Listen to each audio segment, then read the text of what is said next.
75% of all silent films ever made are now lost due to neglect and nitrate chemical decomposition. It's a staggering loss and artistic tragedy. But this story isn't that story at all. This silent film wasn't lost, but found and screened for the first time 101 years after it was first shot. And if that isn't unique and amazing enough, this found footage is now considered the first all-black feature film ever made, with the first black superstar entertainer in American history. His name was Bert Williams, and he was born in the Bahamas, then emigrated to the United States as a child. Despite having to perform in burnt cork blackface, the only way white audiences would accept a black man on the vaudeville stage, Bert Williams defied racist standards by demanding his actual image appear alongside his blackface character on merchandised products. By 1913, Bert Williams signed an unprecedented deal with prestigious Biograph Studios in New York City for a starring film role with an all-black cast. The plot was simple. His character vies with two rivals for the heart of a small-town girl.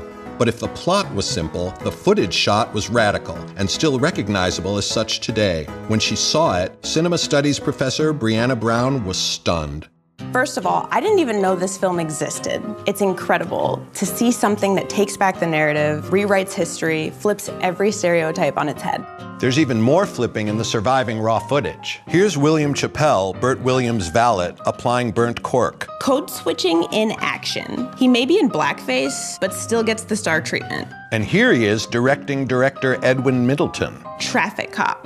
Well, Bert Williams calls the shots, literally. Let's talk about the most radical moment of all. Most radical and most romantic.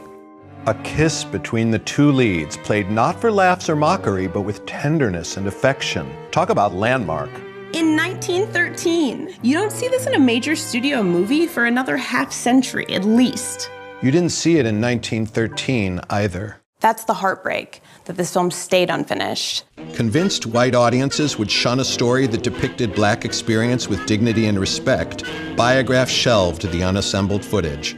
Not until 90 years later did Ron Magliozzi, curator at the Museum of Modern Art in New York, begin a crusade to reconstruct the still unidentified reels.